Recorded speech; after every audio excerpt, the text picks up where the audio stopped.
Hey guys, Marsinger here, bringing you another Dragon Ball Z Dokkan Battle video, and so today we are going to try out the new TEQ LR Golden Frieza and Gogeta on the Omega team. I've seen a lot of people essentially complaining that the Frieza team itself is not quite good enough with the double Frieza Gogeta leads. It definitely needs some improvements here and there. Things like the fact that we didn't get the Golden Frieza EZA straight away, which would have been a really good addition for the team. It's kind of annoying. That comes out in a couple of days. But I've seen a lot of people talking about using him on Omega's team.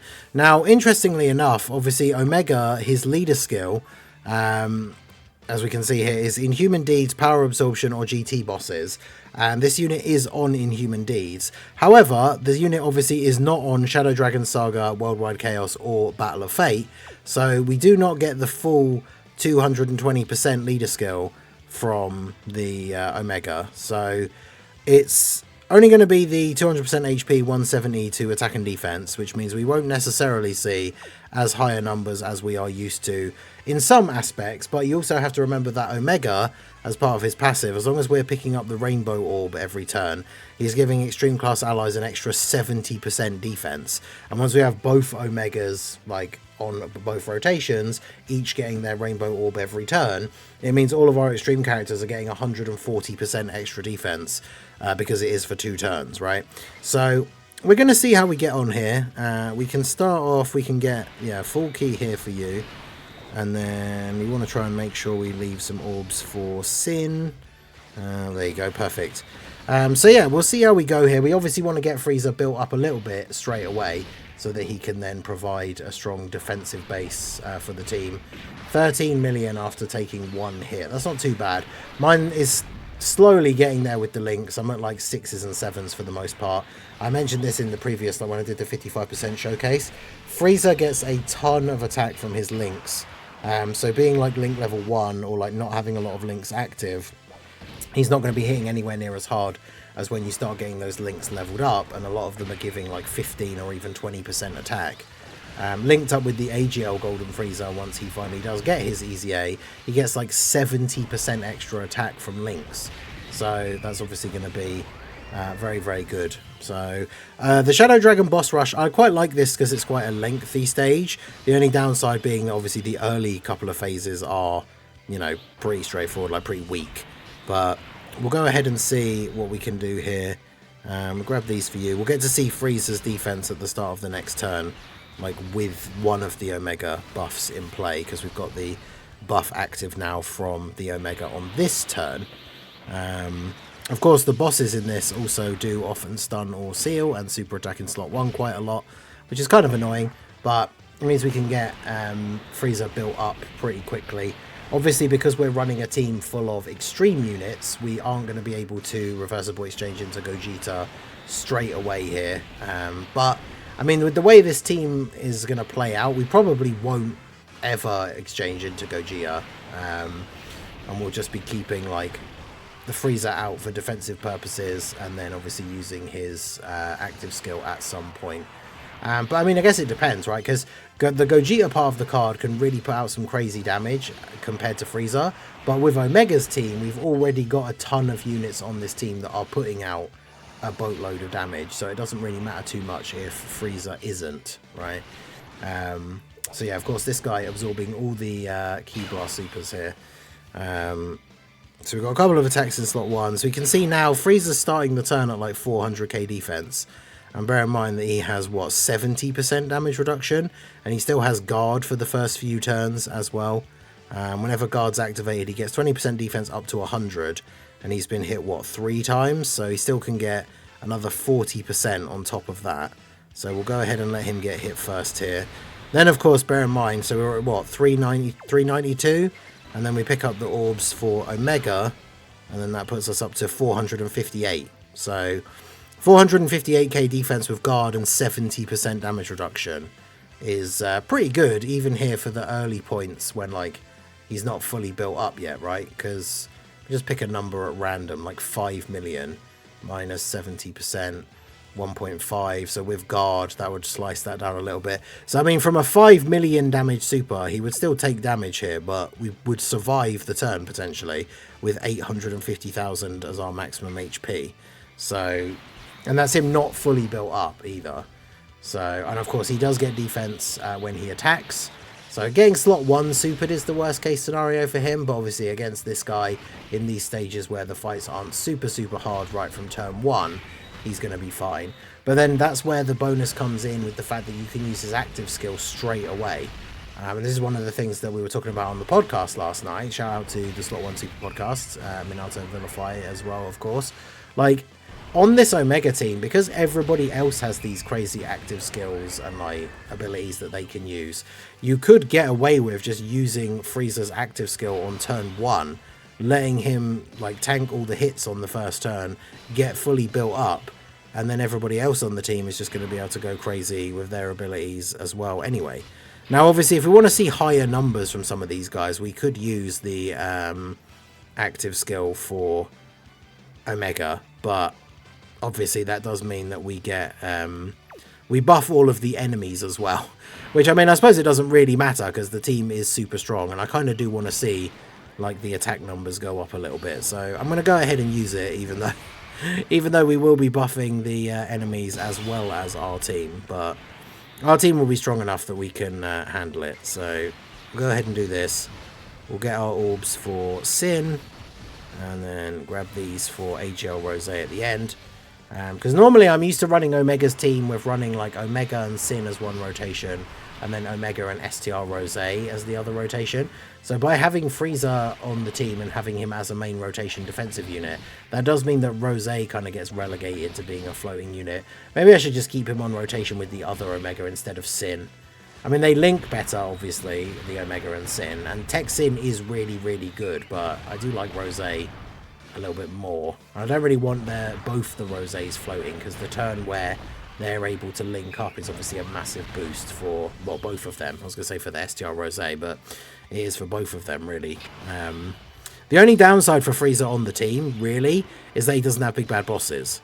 So it's one of those things where... and of course, I guess, the fact that the STR Omega having the same name means that we get into a situation like this, right, where he doesn't have any links active. So... damn, the entire field of orbs is rainbow orbs. That's crazy. So I guess we will... I want to see him tank these hits. So he's at 500k defense start of turn, basically. And then when we pick up the rainbow orbs for Omega, we go up to 572. So that is pretty good. And we'll do this. Heal back to full here. So how much do we take from this? So this guy doesn't hit super hard. So yeah, we take double-digit damage. And then we're at 18 million. Now bear in mind, mine's only 55%. And Frieza is one of those characters, like, he needs to get hit multiple times in order to build up attack for that turn. So if he gets hit like 4 or 5 times in slot 1 and then gets to attack, he's obviously doing considerably more damage. That is something, of course, that can come into play on his active skill turn. Like this, if we were near the end of the fight and we got this kind of rotation with the STR Omega, it would be a really good turn to use his active skill and put him in the middle slot. Because then everyone's getting some links active, but Frieza's taking all the hits from slot 1, which there was, what, like 4 attacks? So the active skill turn is where Frieza is obviously going to look his best. Especially because once we get past the first 5 turns, he obviously no longer has guard now after this. So that's something that we do have to bear in mind. For the slightly longer events that we will need that extra bit of defensive prowess from Frieza. He kind of becomes, I guess, on this sort of setup, essentially like not a slot 1 unit after those first couple of turns. Yeah, maybe I will keep Rose here. So let me... I guess we'll do this. Do I want the permanent buff from the Zamasu, or... Oh, actually, yeah, because this boss buffs Super Boss's allies, doesn't it? Of course. So Rose's active skill actually buffs Frieza. So that's good. Because I like to use that because it buffs him and the AGL Rose. But yeah, it does also buff Frieza, because Frieza and Gogeta are, of course, on Super Bosses and Super Heroes, just like Movie Bosses and Movie Heroes. So Frieza now actually gets that buff for the couple of turns here from Rose's active skill, so that's good. So yeah, Omega eats this. 40 million. My Omega is 55%. All my GDC units, including the Gohan, Goten, and Trunks from the EX, all my GDC units are 55%, except for Rose that has one dupe. And of course, Frieza and Gogeta have the 55% as well. But yeah, Rose doing the big damage. We'd love to see that. Now, unfortunately, on this turn, we do have the rotation locking. And, of course, he's going to lock you there. Why is there only one attack at the front? Come on, bro, really? It's like the perfect opportunity for us to be able to use Frieza's active skill. And, yeah, like, I don't really want you in slot 1, especially if you're going to get supered. Bruh. I mean, I guess I'll just reactivate this. I guess we just use the active skill here, then. Kind of annoying. Did I actually... Oh, I don't think I brought any items with me. I should have just brought Senzu Bean just for the sake of rotation locking. Alright, well, let's go ahead and throw it out here. He's a big mad.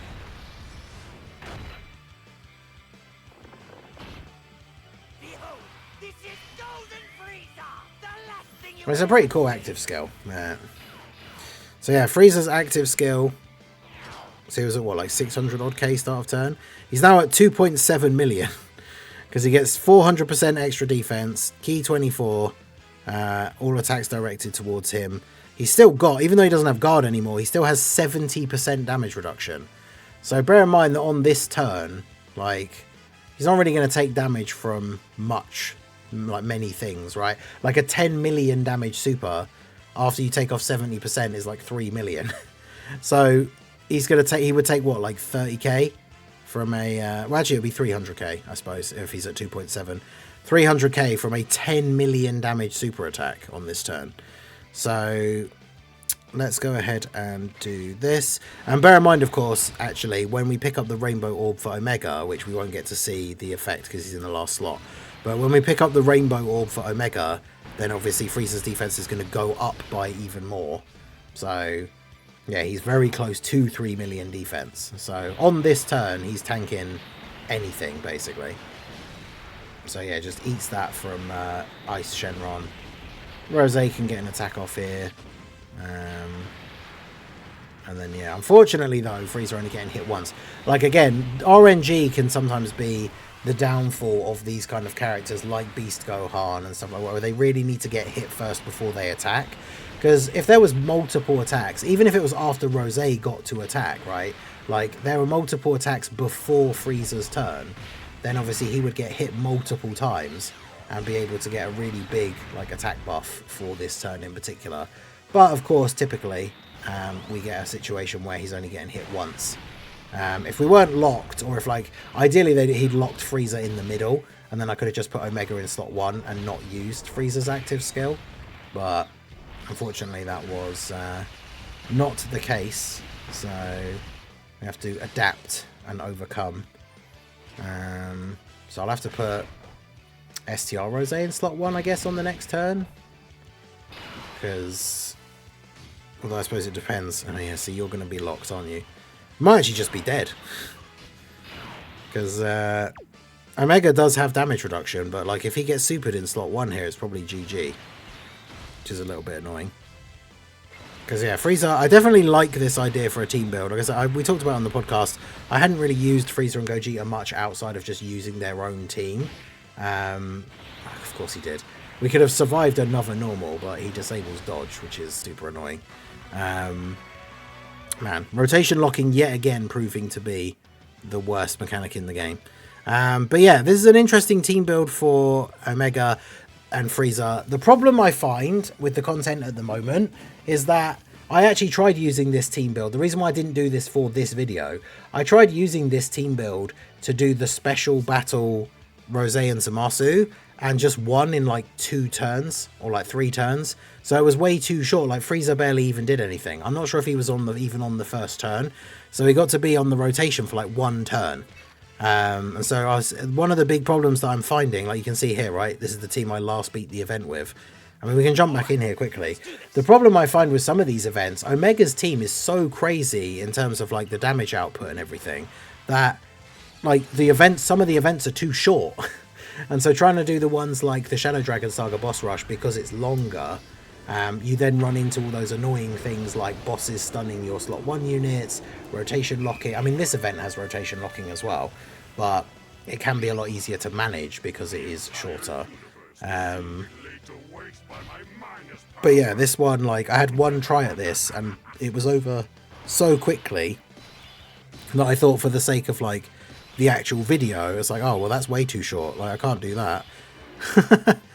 So, but this is the example of a turn, like I'm saying, where it would be kind of cool to active skill with Frieza straight away. It's a shame there aren't as many attacks in slot 1, but we could go ahead and just like leave him in slot 3 and use his active skill here. It'd be kind of interesting because there are a lot of attacks throughout the turn, including the AoE, which obviously the target ability doesn't do anything for. But let's go ahead and do that. So we'll activate Frieza's active skill. So straight away, turn 1, no build up, no links apart from Fierce Battle and Legendary Power. He has 1,000,000 defense with guard and 70% damage reduction, which is fine because obviously these guys aren't like built up at all yet. I say, and then attack Rose like an idiot. Grab those for you, and then that puts Frieza up to 1.2. So we go ahead and do this. I mean, STR Rose does lower attack with his additional super, so I suppose it's probably not the end of the world. But Zamasu get a super attack here straight away. So we take double digit damage, and then that's our first like bit of build up. Probably shouldn't have attacked Rose, but at least the secondary attack should lower his attack a little bit. And then of course Omega does an AoE. So the Omega's team can be interesting for this stage because of the AoEs from Omega, but for the most part usually fine. So there's the AoE, everybody takes double digit damage, that's 2 things for Frieza. We get the third hit in, 4. So in terms of him building up his own defense, this hit now makes his defense fully maxed out. And then bear in mind, he's obviously still getting extra attack and extra, like, his attack build up within the turn for the number of hits he takes doesn't have a maximum. And I've seen some funny, like Minato had it in his thumbnail yesterday, but like there's a funny way you can like break the game with the Gogeta clones event, where you can have it where you attack the wrong clone and then they're attacking like 50 times. And when you use Frieza's active skill, he gets hit so many times, his attack stat goes up so high, it like breaks the like imagery in the game, and like his attack stat just says 0 because it's just too high. But here he's got 57 million for the turn 1 attack stat for a 55%, and then the additional is 37 million. So even if in an event like this, where now, because we floated him off, he wouldn't come back again until turn 4, but we've gotten a pretty solid use out of him where nobody on the rotation had to take any hits, which, I mean, to be fair, on this rotation, like, the team would have been fine for the most part anyway, but no one had to take any hits, and then Frieza did a pretty solid chunk of damage, and then I guess we would just go ahead and do this, because, yeah, I mean, we're not really going to see Frieza, like, back again. I mean, I could just do, yeah, Sin has that, like, passive attack lowering if we get the 7 orbs of him. Well, no, it's not passive, but it's like the attacked enemy, attack and defense minus 30%. So it probably actually is worth attacking Rose with Sin. Because obviously Omega's going to hit him again, which causes another buff to his attack here. But yeah, Frieza definitely an interesting addition for the Omega team. Him not having big bad bosses is probably one of the biggest drawbacks, because like everybody else on the team has it. We have like the Rosés, and then obviously the different Omegas and Sin. They all have big bad bosses except for Frieza. So that means if we get any rotations where we do want to put Frieza in slot 2 for whatever reason, we're obviously then depriving the units that are in slot 1 and 3 of that big bad boss's link, because Frieza doesn't have it, which is a little bit annoying. But yeah, there are definitely situations where, like, this example for this run is kind of funny. Just like putting him in slot 3 and popping the active skill straight away is definitely an interesting strategy. And of course it helps with rotation locking, because regardless of who gets locked where, having a character that can then use that ability to have all the attacks targeted onto themselves is obviously quite handy. The only problem here is Omega's getting a lot of additionals, and I don't think Rose has supered, so he might super Sin here, and Sin apparently just decided this is going to be a 4 super turn. And unfortunately, it's only the first attack that does the attack lowering effect. Although, damn, he tanked the normals from him for double-digit damage. How much does Zamasu hit for? Is it like 4.8 or something? Yeah, so Sin just eats that for double digits. Damn. AGL Rose being locked in slot 1 is kind of awkward. In fact, that actually might be Chi-Chi. Yet again, rotation locking. Oh my god. And we can't use the active skill for STR Rose either. So, bruh. Of all the turns, of all the things that could have happened, that's unbelievable.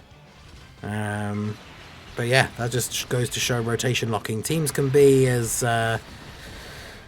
good as you want them to be in terms of in theory and on paper, and then yeah, you get the wrong unit locked in slot 1. Although he instantly went from taking like 600k to taking double-digit damage, which is kind of crazy.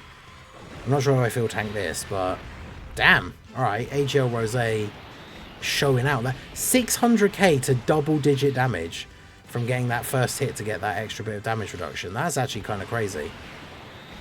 I don't know if he would tank Rose's super now, though.